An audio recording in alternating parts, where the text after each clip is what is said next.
Hi guys, welcome to tech out dialogues. നമ്മൾ ഇന്ന് analyse ചെയ്യാൻ പോകുന്നത് IPL 5 ടീംസാണ്. Gujarat Titans, Punjab Kings, Kolkata Knight Riders, Delhi Capitals, അതുപോലെ ലക്നൗ സൂപ്പർ ജയൻസ്. ഈ 5 ടീമിൻ്റെ സ്ക്വാഡ് അനലൈസിസ്, അതുപോലെ തന്നെ ഇഞ്ചുറി അപ്ഡേറ്റ്സ്, ഇതൊക്കെയാണ് നമ്മൾ ചർച്ച ചെയ്യുന്നത്. ഫസ്റ്റ് നമ്മൾ ഡിസ്കസ് ചെയ്യാൻ പോകുന്നത് ലക്നൗ സൂപ്പർ ജയൻസിൻ്റെ 11 ആണ്. ലക്നൗ സൂപ്പർ ജയൻസിന്റെ സ്ട്രോങ് ആയിട്ടുള്ള 11 നമ്മുടെ ഒരു പ്രൊഡിക്ഷൻ എന്ന് പറയുന്നത് ഓപ്പണിംഗ് മിച്ചൽ മാർഷും ഏഡൻ മാർട്ടും ആണ്. ആക്ച്വലി ഇപ്പോൾ നമുക്ക് നിലവിലുള്ള 10 ടീംസിൽ ഏറ്റവും വീക്ക് ആയിട്ടുള്ള ഒരു ഓപ്പണിംഗ് പേയേഴ്സ് ആണ് ഏഡൻ മാർക്കും മിച്ചൽ മാർഷും എന്ന് പറയുന്നത്. ബാക്കി എല്ലാ ടീമിനും ഒരു പ്രൂവൻ ആയിട്ടുള്ള ഒരു ഗൺ ഓപ്പണിംഗ് പേയേഴ്സ് ഇപ്പം നിലവിലുണ്ട്. മൂന്നാമത് നിക്കോളസ് പൂരൻ, നാലാമത് ഋഷഭ് പന്ത്, രണ്ടുപേരും വിക്കറ്റ് കീപ്പർ ബാറ്റ്സ്മാൻമാരാണ്. ഋഷഭ് പന്താണ് ഒബ്വിയസ്ലി വിക്കറ്റ് കീപ്പ് ചെയ്യുക. ഋഷഭ് പന്താണ് ക്യാപ്റ്റൻ. അഞ്ചാമത് ബാറ്റ് ചെയ്തത് ആയുഷ് ബദോനിയാണ്, ഫോളോഡ് ബൈ ഡേവിഡ് മില്ലർ. പിന്നെയുള്ളത് ഷഹബാസ് അഹമ്മദ്, രവി ബിഷ്ണോയ് മാത്രമാണ് ഈ ടീമിലെ ഏക സ്പിന്നർ ആയിട്ടുള്ളത്. ലക്നോ പിച്ച് നമുക്കറിയാം, ചെന്നൈയെ പോലെ തന്നെ സ്പിന്നിന് അനുകൂലമായിട്ടുള്ള ഒരു പിച്ചാണ്. അവിടെ പ്ലേയിങ് ലെവലിൽ അവരുടെ ഒരേ ഒരു സ്പിന്നർ, ഒരു മെയിൻ സ്പിന്നർ ആയിട്ടുള്ളത് രവി ബിഷ്ണോയാണ്, followed by Avesh Khan, Mohsin Khan, Mayank Yadav. Mayank Yadav actually അവർ റീറ്റെയിൻ ചെയ്ത ഒരു പ്ലെയർ ആണ്, റിട്ടൻഷനിലുള്ള ഒരു പ്ലെയർ ആണ് മായങ്ക് യാദവ്. മായങ്ക് യാദവ് ഇഞ്ചുറി പ്രോൺ ആയിട്ടുള്ള ഒരു പ്ലെയർ ആണ്. ഒരു ആവേശ് ഖാൻ, മോസിൻ ഖാൻ, മായങ്ക് യാദവ് 3 പേസ് ബോളേഴ്സ് അവർക്ക് നിലവിലുണ്ട്. പിന്നെ ഇമ്പാക്റ്റ് ആയിട്ട് ആകാശ് ദീപ്. ഇതാണ് ഇവരുടെ ടീം എന്ന് പറയുന്നത്, ഒരു കോർ ടീം എന്ന് പറയുന്നത്.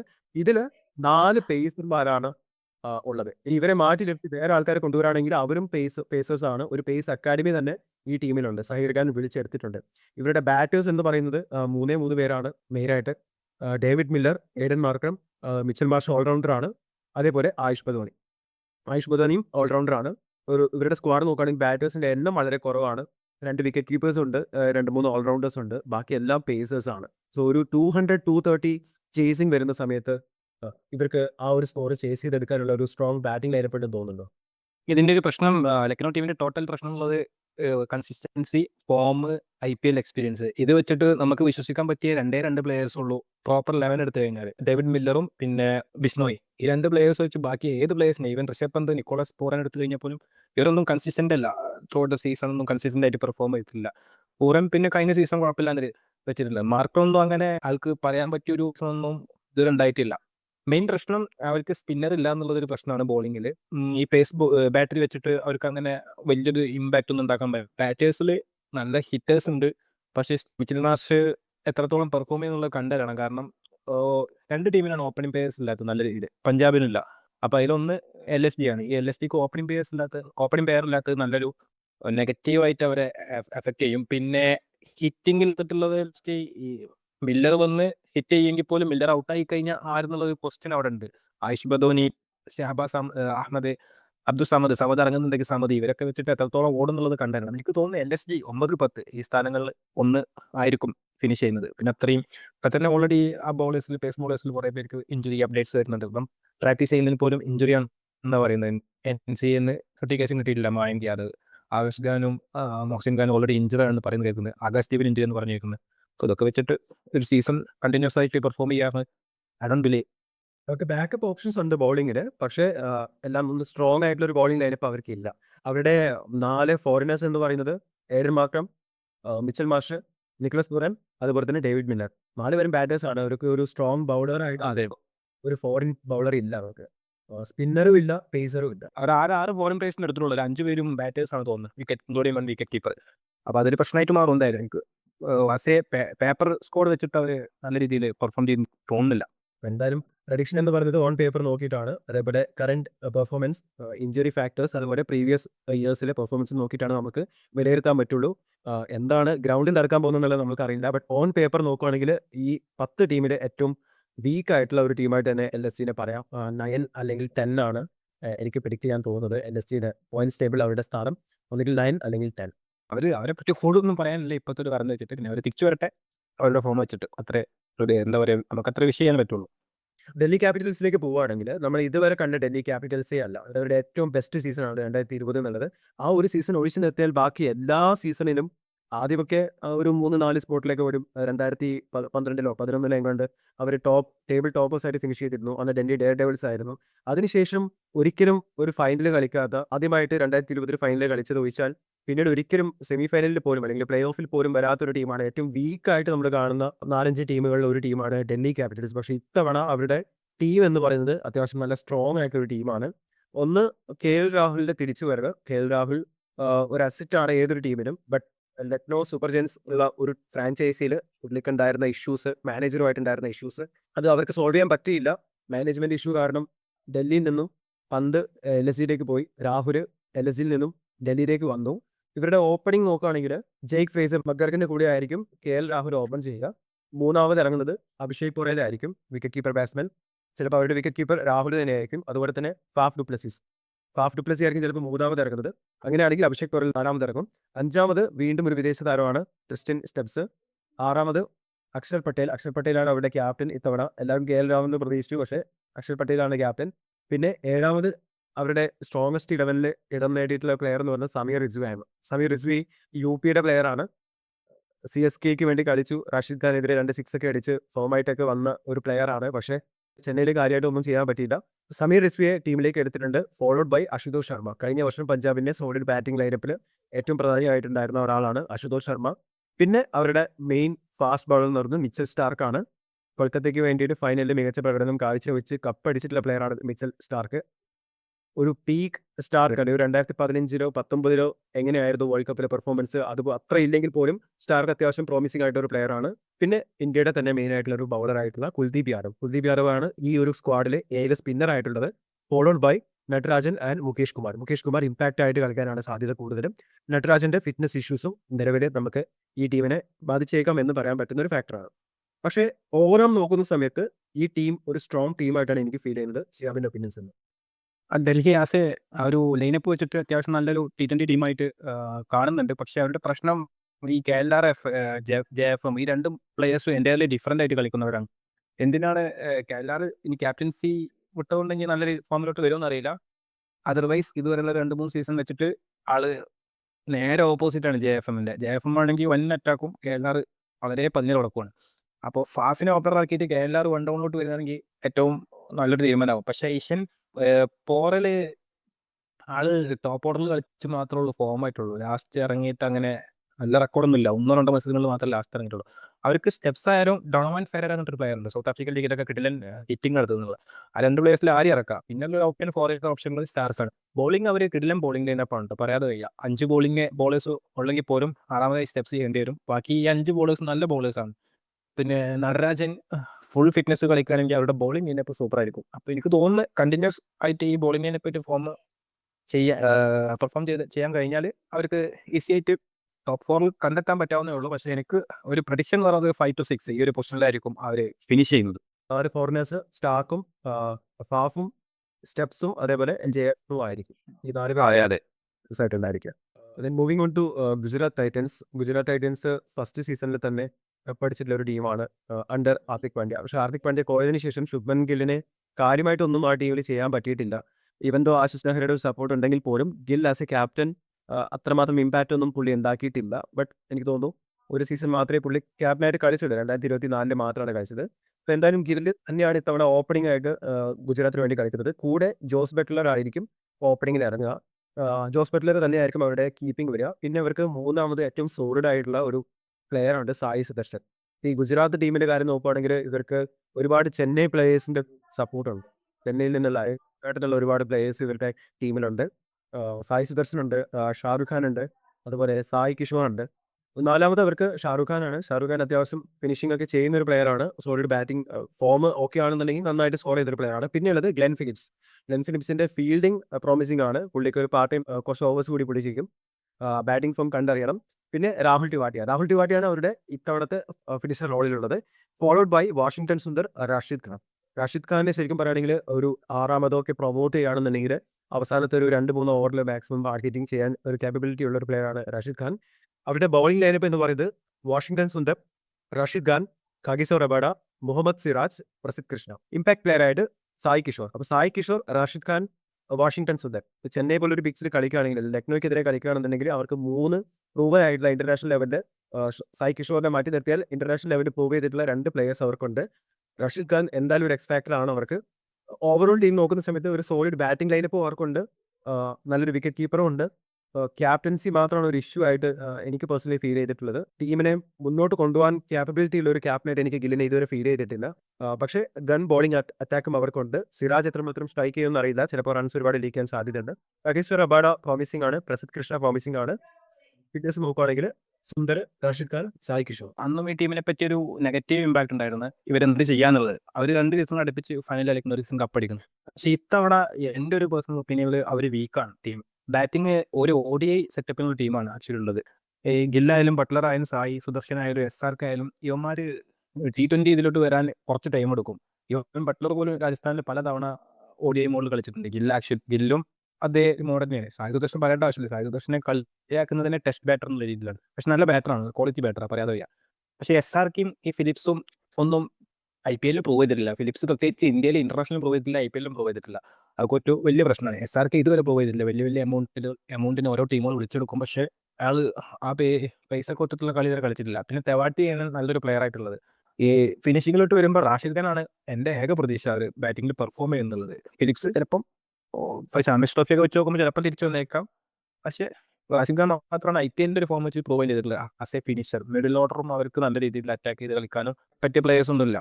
ഈ T20 പോലെ അവരെനിക്ക് തോന്നുന്നത് റോഡ് പിച്ചായിരിക്കും അഹമ്മദാബാദിൽ. അങ്ങനെയാണെങ്കിൽ നല്ല രീതിയിൽ അറ്റാക്ക് ചെയ്യാൻ പറ്റിയ പ്ലേയേഴ്സ് ഒന്നും അവർക്കില്ല. അതൊരു പ്രശ്നമാണ്. ഗില്ലും ബട്ട്ലറും കളിക്കും, ഒരു 180, 200 സ്കോറൊക്കെ എത്തിക്കാൻ പറ്റുന്ന രീതിയിൽ കളിക്കുന്നുണ്ടാവും. പക്ഷെ അത് മതിയാവില്ല. ബൗളിങ്ങിൽ സിറാജും റഷീദ് ഈ 2 പ്ലേയേഴ്സും മതി ആ ഒറ്റ റൺസൊക്കെ ലീക്ക് ചെയ്യാൻ. പക്ഷേ ബാക്കി 3 ബോളേഴ്സും നല്ല ബോളേഴ്സാണ്. ഈ റബാദ ആയാലും റാഷിദ് ഖാൻ ആയാലും സുന്ദർ ആയാലും സായ് കിഷോർ ആയാലും 4 ബോളേഴ്സ് ഉണ്ട്, നല്ല ബോളേഴ്സ്. പക്ഷേ 8 ഓവർ എറിയുന്നിടത്ത് സിറാജും റഷീദും ആയിരിക്കും. ആ 2 ബോളേഴ്സ് കാരണം നല്ല രീതിയിൽ റൺസ് ലീക്കാവും. അപ്പോൾ എനിക്ക് തോന്നുന്നു പറയാൻ പറ്റില്ല. ഷാറുഖ് ഖാനും ഫിലിപ്സ് നല്ല രീതിയിൽ ഫോമിൽ വന്നാൽ അവർക്ക് അത്യാവശ്യം പെർഫോം ചെയ്യാം. പക്ഷേ എൻ്റെ ഇപ്പോഴത്തെ പ്രൊഡിക്ഷൻ വെച്ചിട്ട് അവർക്ക് 7, 8, 9, 10 ലാസ്റ്റ് 4 ഏതെങ്കിലും പൊസിഷൻ ആയിരിക്കും ഞാൻ പ്രെഡിക്റ്റ് ചെയ്യുന്നത്. കഴിഞ്ഞ വർഷത്തെ ചാമ്പ്യൻസ് ആയിട്ടുള്ള കൊൽക്കത്ത നൈറ്റ് റൈഡേഴ്സിന്റെ കാര്യം പറയുകയാണെങ്കിൽ കഴിഞ്ഞ വർഷം സുനിൽ നരേനും അതുപോലെ ഫിൽ സാൾട്ടും കൊടുത്തിട്ടുള്ള അവരുടെ ഒരു ഓപ്പണിംഗ് പാർട്ണർഷിപ്പ് ഏറ്റവും ഹൈലൈറ്റ് ആയിട്ടുള്ള ഒരു ഇതായിരുന്നു. ഒരു സോളിഡ് ഓപ്പണിംഗ് പാർട്ണർഷിപ്പ്. ഓൾമോസ്റ്റ് എനിക്ക് തോന്നുന്നു 50 റൺ പാർട്ണർഷിപ്പും 100 റൺ പാർട്ണർഷിപ്പൊക്കെ കൺസിസ്റ്റന്റ് ആയിട്ട് അവർ പാർട്ണർഷിപ്പ് ബിൽഡ് ചെയ്തിരുന്നു. പക്ഷേ ഇത്തവണ നോക്കുകയാണെങ്കിൽ ഫസ്റ്റ് ഓഫ് ഓൾ അവരുടെ ഏറ്റവും വീക്ക് പോയിന്റ് ആയിട്ട് എനിക്ക് തോന്നിയിട്ടുള്ളത് അവരുടെ ഒരു IPL വിന്നിംഗ് ക്യാപ്റ്റൻ വേറെ ഒരു ടീമിലേക്ക് പോകുന്നൊരു സാഹചര്യം ഉണ്ടായി. ശ്രേയസ് അയ്യറിനെ വേറൊരു ടീമിലേക്ക് എടുത്തു. ശ്രേയസ് അയ്യർ എന്ന് പറയുകയാണെങ്കിൽ 2023 വേൾഡ് കപ്പിലും ഇപ്പോൾ ഈ കഴിഞ്ഞ ചാമ്പ്യൻസ് ട്രോഫി ആണെങ്കിലും നല്ല രീതിയിൽ പെർഫോം ചെയ്തൊരു പ്ലെയറാണ്. ആ പ്ലെയറിന് എനിക്ക് തോന്നുന്നു മാനേജ്മെന്റ് ഇഷ്യൂസ് എന്തെങ്കിലും ആയിരിക്കാം കാരണം എന്ന് തോന്നുന്നു, അറിയില്ല. ആ, ആരായിരിക്കും KKRന്റെ ക്യാപ്റ്റൻ എന്ന് ഒരുപാട് ചർച്ചയുണ്ടായിരുന്നു. അത് എത്തി നിന്നത് ഏറ്റവും ഹയസ്റ്റ് ബൈ ആയിട്ടുള്ള വെങ്കടേഷ് അയ്യറിലാണ്. പക്ഷേ അവസാനത്തെ നിമിഷത്തിലാണ് അവരെ അജിങ്ക്യ രഹാനെനെ ക്യാപ്റ്റനാക്കുന്നത്. അജിങ്ക്യ രഹാനെ പ്രൂവൻ ആയിട്ടുള്ള ഒരു ക്യാപ്റ്റനാണ്. മുംബൈയിലെ രഞ്ജി ടീമിൽ നോക്കുകയാണെങ്കിലും ഈവൻ ഇന്ത്യയെ ടെസ്റ്റിൽ നയിച്ച രീതി നോക്കുകയാണെങ്കിലും നല്ല ടാക്ടിക്സ് ഒക്കെ ഉള്ള ഒരു ക്യാപ്റ്റനാണ്. പക്ഷേ KKRൽ എത്രമാത്രം പുള്ളിക്ക് ആ ഒരു ടീമിനെ ലീഡ് ചെയ്യാൻ പറ്റും എന്നറിയില്ല. അവരുടെ ഓപ്പണിംഗ് ആയിട്ട് വരുന്നത് സുനിൽ നരേന്റെ കൂടെ ഇത്തവണ സോൾട്ട് ഇത്തവണ RCBയുടെ കൂടെയാണ്. ക്വിന്റൻ ഡിക്കോക്കാണ് അവരുടെ ഓപ്പണിംഗ് പെയർ ആയിട്ട് വരുന്നത് സുനിൽ നരേന്റെ കൂടെ. മൂന്നാമത് ബാറ്റ് ചെയ്യാൻ സാധ്യതയുള്ളത് ക്യാപ്റ്റൻ രഹാനെ, ശേഷം റിങ്കു സിംഗ്, റസൽ. ഇവർ രണ്ടുപേരും ഫിനിഷേഴ്സ് ആണ്. പിന്നെ അവർക്കൊരു പ്രോപ്പർ ബാറ്റർ എന്ന് പറയുന്നത് വെങ്കടേഷ് അയ്യറാണ്. പിന്നെ രമൺദീപ് സിംഗും ഒരുപാട് പ്രൂവ് ചെയ്യാൻ പറ്റിയിട്ടില്ല. പക്ഷേ കഴിഞ്ഞ വർഷം നോക്കുമ്പോൾ അത്യാവശ്യം നല്ല സ്റ്റാറ്റ്സ് ആയിരുന്നു രമൺദീപിന് ഉണ്ടായിരുന്നത്. ഫോളോഡ് ബൈ ഹർഷിത് റാണ നല്ല പെർഫോമൻസ് ആയിരുന്നു കഴിഞ്ഞ വർഷം കാഴ്ചവെച്ചത്. പിന്നെ അവർക്ക് ആൻഡ്രിക് നോക്കിയ കഴിഞ്ഞ തവണ ഡൽഹിയിലായിരുന്നു കളിച്ചത്. ഇത്തവണ KKR തിരിച്ചെത്തിയിട്ടുണ്ട്. വൈഭവ് അറാറ നല്ല സീസൺ ആയിരുന്നു കഴിഞ്ഞ വർഷം. വരുൺ ചക്രവർത്തി. ബാക്കി എല്ലാ പ്ലേയേഴ്സിനും നോക്കുകയാണെങ്കിൽ ഇപ്പോൾ സുനിൽ നരേൻ, വെങ്കടേഷ് അയ്യർ, റിങ്കു സിംഗ്, റസൽ, രമൺദീപ്, ഹർഷിത് റാണ, വൈഭവ് അറോറ, വരുൺ ചക്രവർത്തി, ഇത്രയും പ്ലേയേഴ്സിനെ നോക്കുകയാണെങ്കിൽ അതേ കോർ ടീമിനെ തന്നെയാണ് നിലനിർത്തിയിട്ടുള്ളത്. പക്ഷേ അവരുടെ മെയിൻ പ്ലെയർ ആയിട്ടുള്ള ഓപ്പണിംഗിൽ അവർക്ക് കോൺട്രിബ്യൂട്ട് ചെയ്തിട്ടുള്ള സോൾട്ട് ഇത്തവണയില്ല. ക്യാപ്റ്റൻ ശ്രേയസ് അയ്യറും ഇത്തവണയില്ല. അതിന് പകരം വന്നിട്ടുള്ളത് രഹാനെയാണ്. പിന്നെ സ്റ്റാർക്ക് ഫൈനലിൽ ഏറ്റവും നല്ല സ്പെല്ല് സ്റ്റാർക്കിന്റെ ആയിരുന്നു. ഏറ്റവും നന്നായി ബോൾ ചെയ്തതും സ്റ്റാർക്കായിരുന്നു. അപ്പോൾ സ്റ്റാർക്കും ഇത്തവണ അവരുടെ കൂടെയില്ല. ആൻഡ്രിക് നോക്കിയാണ് പകരം വന്നിട്ടുള്ളത്. പിന്നെ അവിടെ ഇമ്പാക്ട് പ്ലെയർ ആയിട്ട് ഇറങ്ങാൻ സാധ്യതയുള്ളത് അങ്ക്രിഷ് രഘുവംശി ആയിരിക്കും ചിലപ്പം ഒരു പ്രോപ്പർ ബാറ്ററായിട്ട്, ഒരു സോളിഡ് ബാറ്ററായിട്ട് ഒരു മിഡിൽ ഓർഡറിൽ ഇറങ്ങുന്നത്. അവരുടെ ഫോറിനേഴ്സ് എന്ന് പറയുന്നത് ക്വിന്റൻ ഡിക്കോക്ക് ആയിരിക്കും വിക്കറ്റ് കീപ്പർ. അപ്പോൾ എന്തായാലും പുള്ളി മസ്റ്റ് ആയിരിക്കും ടീമിൽ. പിന്നെ ആൻഡ്രിക് നോക്കിയ, അതേപോലെ തന്നെ ബാക്കി 2 പേര് സുനിൽ നരേൻ, ആൻഡ്രിയ റസൽ. ഈ 4 പേരാണ് അവരുടെ ഫോറിൻ ഓപ്ഷൻസ് ആയിട്ട് അവൈലബിൾ ആയിട്ടുള്ളത്. സ്പിന്നേഴ്സ് നോക്കുകയാണെങ്കിൽ വരുൺ ചക്രവർത്തി, സുനിൽ നരേനും വരുൺ ചക്രവർത്തിയാണ് അവരുടെ സ്പിന്നേഴ്സ്. പേസേഴ്സ് നോക്കുകയാണെങ്കിൽ കൂടുതലായിട്ടുള്ള പേസേഴ്സ് ഒരു സീസണിൽ ഹർഷിത് റാണ പ്രധാനമായിരുന്നു. ആൻഡ്രിക് നോക്കിയ ഒരു ബെറ്റർ ബോളറാണ്. പക്ഷേ അത് വെച്ച് മാറ്റി നിർത്തിയാൽ അവർക്ക് ഇത്തവണ ഒരു ഗൺ പേസ് അറ്റാക്ക് അവരുടെ ഭാഗത്ത് നിന്ന് ഉണ്ടാവില്ല. ബാറ്റേഴ്സും ക്വിന്റൻ ഡിക്കോക്കിന്റെ ഫോമിനെ ആശ്രയിച്ചിരിക്കും അവരുടെ പവർ പ്ലേ അവർ എത്ര റൺസ് സ്കോർ ചെയ്യുന്നു, ഒരു 200 ചേസ് ചെയ്യാൻ പറ്റുമോ. കഴിഞ്ഞ വർഷം 200, 230, 260 ഒക്കെ സ്കോർ ചെയ്തിട്ടുള്ള ഒരു ടീമാണ് കൊൽക്കത്ത എന്ന് പറയുന്നത്. ഇത്തവണ എങ്ങനെയാണ് ഈ ഒരു ടീമിനെ പറ്റി നോക്കുന്നത്? കൊൽക്കത്ത ആസ് എ ടീം ഇത്തവണ പേപ്പർ സ്കോറിൽ വെച്ച് നോക്കുമ്പോൾ കുഴപ്പമൊന്നുമില്ല. പക്ഷെ അവര് ഈ രഹാനെ എന്നുള്ള പ്ലെയറിനെ ഇപ്പോൾ നിലവിൽ ക്യാപ്റ്റൻ ആക്കിയിട്ടുള്ളത് അവർക്ക് ബാറ്റിങ്ങിൽ ഒരാൾ മിസ്സിംഗ് ആണ് ആക്ച്വലി. അവിടെ മനീഷ് പാണ്ഡെ അല്ലെങ്കിൽ രഹാന ഇറങ്ങിയാൽ മതിയാവും. രഹാന ആസ് എ ക്യാപ്റ്റൻ നല്ല സ്റ്റാറ്റാണ്. പിന്നെ ഒരു വർഷം അല്ലെങ്കിൽ 2 വർഷം മുന്നേ സീസണിൽ ചെന്നൈയിൽ അത് പെർഫോം ചെയ്തിട്ടുണ്ട്. അതായിരിക്കണം രഹാനയ്ക്ക് വന്നത് captain goal plus as A batter. പക്ഷെ അവർക്ക് ശ്രേയസിനെ വിട്ട് കളഞ്ഞത് അവർക്ക് നല്ല നഷ്ടമാണ്. കാരണം ശ്രേയസിനെ വിട്ടിട്ട് അവർ ഇയാളെ റിലീസ് ചെയ്യണം, മറ്റേ വെങ്കടേഷിനെ. അത് തിരിച്ചു വിളിച്ച് ക്യാപ്റ്റൻ ആക്കാനാണ് പ്ലാൻ. തിരിച്ച് 25 കോടി അങ്ങനെ വിളിച്ചിട്ട് ക്യാപ്റ്റൻ ആക്കിയിട്ടില്ല. ആ ഒരു പൈസ അവർക്ക് മുതലാവാനുള്ള വകുപ്പില്ല. കഴിഞ്ഞ മുന്നത്തെ സീസണുകളിൽ സ്റ്റാർട്ട് ചെയ്യാൻ നല്ല രീതിയിൽ വിളിച്ചെടുത്ത് ആൾക്ക് ഗ്രൂപ്പ് റൗണ്ടിൽ പെർഫോം ചെയ്യാൻ പറ്റില്ലെങ്കിലും പ്ലേ ഓഫിൽ 2 മത്സരങ്ങളുണ്ട്, ഇൻക്ലൂഡിംഗ് ഫൈനൽ അവർ നല്ല രീതിയിൽ പെർഫോം ചെയ്തത്. അതുകൊണ്ടാണ് അവർക്ക് പെട്ടെന്ന് വിജയിക്കാൻ കഴിഞ്ഞത്. KKR ഈ സീസണിൽ അവർക്ക് ഏറ്റവും വലിയ മിസ്സായിട്ട് വരുന്നത് ശ്രേയസ് അയ്യർ എന്നുള്ള batter plus captaincy. Actually Shreyas Iyer 2 സീസണുകളിൽ ടീമിനെ നയിച്ചിട്ടുണ്ട്. ഇനിയും KKR 2 ടീമിലും ഫൈനൽ എത്തിച്ചിട്ടുണ്ട്. ഒരു ടീമിനെ കപ്പടിപ്പിക്കും ചെയ്തു. പിന്നെ നല്ല ബാറ്ററുമാണ്. അവളെ മിസ്സാക്കിയിട്ട് ഫോം ഔട്ട് ആയിട്ടുള്ള രഹാനെ വരികയാണ്. അതൊരു നെഗറ്റീവാണ്. പിന്നെ സ്ട്രൈക്കിംഗ് ബോളറായിട്ട് ലീഡ് ബോളറായിട്ടാണ് അവർ സ്റ്റാർക്കിനെയും കൊണ്ടുവരുന്നത്. പൈസ അവർക്കൊരു പ്രശ്നമായിരുന്നില്ല. അങ്ങനെ ഒരു ബോളറല്ല നോക്കി ആയാലും സ്പെൻസർ ജോൺസൺ ആയാലും. അതവർക്ക് ലീഡ് ബോളർ അല്ലാത്തത് ബാക്കി ഇന്ത്യൻ ബോളേഴ്സിന് നെഗറ്റീവായിട്ട് എഫക്ട് ചെയ്യും. സ്റ്റാർക്ക് ഉള്ളത് ഇന്ത്യൻ ബോളേഴ്സിന്റെ ഗുണമായിരുന്നു ആക്ച്വലി. അവർക്ക് എക്സ്പീരിയൻസുമാണ്. അങ്ങനെ ഒരു ബോളർ ഉള്ളത് അവർക്ക് പ്രയോജനമാണ്. അപ്പോൾ ആ ഒരു നെഗറ്റീവ് ടീമിനെ നല്ല രീതിയിൽ ബാധിക്കാൻ ചാൻസ് ഉണ്ട്. പക്ഷേ സ്റ്റിൽ നല്ല T20 സെറ്റപ്പാണ്. അവർ തിരിച്ചു വരും. അവർ ഒരു 5, 6, 4 ഈ ഒരു പൊസിഷനിൽ പ്ലേ ഓഫ് എത്താതിരിക്കാം. പ്ലേ ഓഫിന് അടുത്ത് എത്തി കലമടക്കാൻ ചാൻസ് ഉണ്ട്. ഇനി നമുക്ക് ശ്രേയസിന്റെ ടീമിലേക്ക് പോകാം. പഞ്ചാബ് ഇത്തവണ അത്യാവശ്യം സ്ട്രോങ് ആയിട്ടുള്ള ഒരു ടീമാണ്. അതൊരു IPL വിന്നിംഗ് ക്യാപ്റ്റൻ തന്നെയാണ് അവരെ ലീഡ് ചെയ്യുന്നത്. പഞ്ചാബിന്റെ ഹിസ്റ്ററി എടുത്ത് നോക്കുകയാണെങ്കിൽ ഇത് 18ാമത്തെ സീസണാണ്. 18ാമത്തെ സീസണിൽ ശ്രേയസ് അയ്യർ പഞ്ചാബിന്റെ 16ാമത്തെ ക്യാപ്റ്റനാണ്. അത്രയും ഒരു മോശം ക്യാപ്റ്റൻസി റെക്കോർഡുള്ള ഒരു ടീമാണ് പഞ്ചാബ് എന്ന് പറയുന്നത്. പക്ഷേ ഇത്തവണ അത് സോർട്ട് ഔട്ട് ആവുമെന്ന് വിചാരിക്കുന്നു. പ്രൂവൻ ആയിട്ടുള്ള ഒരു ക്യാപ്റ്റൻ ഡൊമസ്റ്റിക് ലെവലിലാണെങ്കിലും ഇന്റർനാഷണൽ ലെവലിലാണെങ്കിലും പ്രൂവ് ചെയ്തിട്ടുള്ള ഒരു പ്ലെയർ ശ്രേയസ് അയ്യർ അവർക്ക് ഇത്തവണ ഉണ്ട്. അവരുടെ ഓപ്പണിംഗ് നോക്കുകയാണെങ്കിൽ പ്രഭ്സിമ്രാൻ സിംഗ് ആയിരിക്കും ഓപ്പണിംഗ് ആയിട്ടുണ്ടാവുക. കൂടെ ജോഷ് ഇംഗ്ലീസ് ആണ് വരുന്നത്. Josh Inglis wicket keeper batsman കൂടിയാണ്. ന്യൂ എൻട്രി ആണ് ടീമിലേക്ക്. പിന്നെ followed by Shreyas Iyer, Marcus Stoinis, Glenn Maxwell കഴിഞ്ഞ തവണ KGFന്റെ ഭാഗമായിട്ടുണ്ടായിരുന്ന ആളായിരുന്നു. RCBയുടെ ഭാഗമായിട്ടുണ്ടായിരുന്ന ആളായിരുന്നു. പുള്ളി പഞ്ചാബിലേക്ക് തിരിച്ചെത്തിയിട്ടുണ്ട്. ഗ്ലെൻ മാക്സ്വെൽ IPL ഹിസ്റ്ററി എടുത്ത് നോക്കുകയാണെങ്കിൽ RCBയിൽ സ്കോർ ചെയ്തതിനേക്കാൾ കൂടുതൽ പഞ്ചാബിൽ സ്കോർ ചെയ്തിട്ടുണ്ട്. ഗ്ലെൻ മാക്സ്വെൽ ഒരു അടിപൊളി പ്ലെയർ ആയിട്ട് വരുന്നത് പഞ്ചാബിലൂടെയാണ്. ഒരു ഓസ്ട്രേലിയൻ കോറാണ് അവരുടെ ടോപ്പ് 5-ലുള്ളത്. ജോഷ് ഇംഗ്ലീഷ്, മാർക്കസ് സ്റ്റോയിനിസ്, അതുപോലെ Glenn Maxwell. Followed by Nehal Wadhera Mumbai drop ചെയ്തിട്ട് പഞ്ചാബിലേക്ക് വന്നിട്ടുള്ള പ്ലെയറാണ്. ബാറ്ററാണ്. മെയിൻ ആയിട്ട് അവർ റിട്ടൻഷൻ ചെയ്തിട്ടുള്ള ഒരു പ്ലെയർ ശശാങ്ക് സിംഗ് ആണ്. 2 റിട്ടൻഷനാണ് പഞ്ചാബ് ചെയ്തിട്ടുള്ളത്. പ്രഭ്സിമ്രാൻ സിംഗും ശശാങ്ക് സിംഗുമാണ്. ശശാങ്ക് സിംഗ് ഒരു പ്രൂവൻ ഫിനിഷറാണ്. ആ ടീമിനെ മാറി വിളിച്ച് വന്ന ഒരു പ്ലെയറാണ് ശശാങ്ക് സിംഗ്. അങ്ങനെ ഒരു മാറി വിളിച്ച് വന്ന് അബദ്ധത്തിൽ കയറി വന്ന ഒരു പ്ലെയർ റീറ്റെയിൻ ചെയ്ത അവസ്ഥയിലേക്ക് എത്തി. അതിന് മാത്രമുള്ള സ്റ്റാറ്റ്സ് കഴിഞ്ഞ വർഷം ശശാങ്ക് സിംഗിന്റെ ഭാഗത്തുനിന്നുണ്ടായിരുന്നു. അവരുടെ ഈ ടീമിൽ മാർക്കോ യാൻസൺ, സൗത്ത് ആഫ്രിക്കൻ പേസറായിട്ടുള്ള മാർക്കോ യാൻസൺ ഉണ്ട്. അർഷ്ദീപ് സിംഗ് ഇന്ത്യയുടെ കീ ബോളറാണ്. Followed by Vijay Kumar Vyshak. RCBയിൽ നല്ല സ്റ്റാറ്റ്സ് ഉള്ള, അത്യാവശ്യം ബെറ്റർ ആയിട്ടുള്ള സ്റ്റാറ്റ്സ് ഉള്ള ഒരു പ്ലെയറാണ് വിജയ് കുമാർ വൈശാഖ്. ദെൻ യുസ്വേന്ദ്ര ചഹൽ ഇത്തവണ പഞ്ചാബിലാണ് കളിക്കുന്നത്. ചഹലിനെ ഡ്രോപ്പ് ചെയ്തിരുന്നു. അവസാനം ഇമ്പാക്ട് പ്ലെയർ ആയിട്ട് വരാൻ സാധ്യതയുള്ളത് കഴിഞ്ഞ വർഷവും പഞ്ചാബിന് വേണ്ടി കളിച്ച ഹർപ്രീത് ബ്രാറാണ്. ഇതിൽ ഫോറിനേഴ്സ് ആയിട്ട് വരുന്നത് 3 ടോപ്പ് ഓർഡർ ബാറ്റ്സ്മാൻ ആണ്. അതിലൊരാൾ വിക്കറ്റ് കീപ്പറാണ് ജോഷ് ഇംഗ്ലീസ്. മാർക്കസ് സ്റ്റോയിൻസും ഗ്ലെൻ മാക്സ്വെലും 2 ഓൾറൗണ്ടേഴ്സ് ആണ്. അവർ ഫോറിനേഴ്സ് ആണ്. പിന്നെ അവർക്ക് ഒരു ഫോറിൻ ഓപ്ഷൻ ഉള്ളത് മാർക്കോ യാൻസൺ ആണ് അവർക്ക് 4ാമത്തെ ഫോറിൻ ഓപ്ഷൻ. പഞ്ചാബിന്റെ മെയിൻ പ്രശ്നം അവർ 18 സീസണുകളിൽ ഫസ്റ്റ് 2 സീസൺ മാറ്റി നിർത്തി കഴിഞ്ഞാൽ ബാക്കി 16 ടീമായിരിക്കും. അവർ വലിയ പ്രശ്നമാണ്. ബാക്കി കപ്പടിക്കുന്ന ടീമുകൾക്കൊക്കെ നോക്കിയാൽ മതി. ഗുജറാത്ത് ഫസ്റ്റ് സീസണായി മാറ്റി നിർത്താം. അവർക്കൊക്കെ ഒരു 2-3 സീസൺ മിനിമം കളിച്ച താരങ്ങൾ ഒരു 8 പ്ലേയേഴ്സെങ്കിലും മിനിമം ഉണ്ടാവും. അതായത് ഒരു 75% ടീം അവർക്ക് ഓൾറെഡി കളിച്ച പ്ലേയേഴ്സ് ആയിരിക്കും. അങ്ങനെ ഒരു ടീം അവർക്ക് സെറ്റ് ആവുന്നില്ല എന്നത് ആ ടീം മാനേജ്മെന്റിന് നല്ല തലവേദനയാവും. ശ്രേയസിന് നയിക്കുന്നതിന് കുറച്ച് ലിമിറ്റ് ഉണ്ട്. ഡൽഹിയിലായാലും KKRലായാലും അത്യാവശ്യം നല്ല കളിച്ച പ്ലേയേഴ്സ് അവരുടെ കയ്യിലുണ്ടായിരുന്നു. അപ്പോൾ ഈ ഒത്തുപിടിക്കുക എന്നുള്ളത് ഈ പ്ലേയേഴ്സിനെ കൂട്ടി ഒരു നല്ല സ്കോഡ് ഉണ്ടാക്കിയെടുക്കുക എന്നത് കുറച്ച് ബുദ്ധിമുട്ടാണ്. അത് ധോണിക്കും അങ്ങനെ കുറച്ച് വളരെ റയർ ക്യാപ്റ്റൻസിന് മാത്രം വന്നിട്ടുള്ള ഒരു കഴിവാണ്. ആസ് എ ടീം അവർ ഒരു ഓസ്ട്രേലിയ നല്ല രീതിയിലുള്ള സ്കോഡ് ഉണ്ടാക്കിയിട്ടുണ്ട്. അപ്പോൾ ഈ ഒരു 11 വെച്ചിട്ട് ടീം കൊള്ളാം. പക്ഷേ ബോളിംഗ് ലൈനപ്പ് അത്യാവശ്യം മോശമാണ്. ബാറ്റിങ്ങിൽ മാക്സ്വെല്ലും സ്റ്റോയിനിസും കൺസിസ്റ്റന്റ് അല്ലെങ്കിൽ അവർ നല്ല രീതിയിൽ താഴോട്ട് പോകും. ബോളിംഗ് എനിക്ക് തോന്നുന്നില്ല പെർഫോം അവർക്ക് പറ്റുന്നുള്ളത്. അർഷ്ദീപ് ആയാലും യാൻസൺ ആയാലും വിക്കറ്റ് ടേക്കേഴ്സ് മാത്രം നല്ല രീതിയിൽ അവർ അടി മേടിക്കുന്നു. ഹർപ്രീത് മാത്രമാണ് അതിൽ എക്കണോമി ആയിട്ട് ബോൾ വരുന്നത്. യുസ്വേന്ദ്ര ചഹൽ ആയാലും വിജയ് കുമാർ വൈശാഖ് ആയാലും നല്ല രീതിയിൽ അടി മേടിക്കുന്ന പ്ലേയേഴ്സാണ്. പിന്നെ അവർക്ക് ഓപ്പണിംഗ് ഇല്ല. ആക്ച്വലി ജോഷ് ഇംഗ്ലീഷ് ഓപ്പണർ അല്ല. സ്റ്റോയിനിസ് അല്ലെങ്കിൽ ജോഷ് ഇംഗ്ലീഷ് ഈ 2 പ്ലേയേഴ്സിലായാലും ഓപ്പൺ ചെയ്യേണ്ടി വരും. അല്ലെങ്കിൽ അയ്യർ കയറി ബാറ്റ് ചെയ്യേണ്ടി വരും. അല്ലെങ്കിൽ ഏതെങ്കിലും ഈ ഒരു പഞ്ചാബിന്റെ കഴിഞ്ഞ ഒരു 5-6 സീസൺ നോക്കി കഴിഞ്ഞാൽ നല്ല ഡൊമസ്റ്റിക് പ്ലേയേഴ്സിനെ വളർത്തിക്കൊണ്ട് വരുന്നത് കാണാം. താപ്സി ഇബ്രാഹിം, അഥർവാത്തയുടെ, ശശാന്ത് സിംഗ്, അങ്ങനെ കുറേ പ്ലേയേഴ്സ് അത് വരുന്നുണ്ട്. അപ്പോൾ ഇക്കൊല്ലം രണ്ട് നല്ല പ്ലേയേഴ്സ് വരാൻ ചാൻസ് ഉണ്ട്. ആ പ്ലേയേഴ്സിന്റെ പേര് ഞാൻ പറഞ്ഞുതരാം. ഒന്ന് ഷെഡ്ജെ, ആള് സെയ്ദ് മുസ്താഖ് അലി ട്രോഫിയിൽ final man of the match ആയിരുന്നു. നല്ല ഇന്നിങ്സുകൾ ഉണ്ടായിരുന്നു. 8 ബോൾ 30, 12 ബോൾ 36 അങ്ങനെ കളികളുണ്ടായിരുന്നു. കേരളത്തിനായിട്ട് ലാസ്റ്റ് വന്ന് വിജയിപ്പിക്കുന്നുണ്ട്.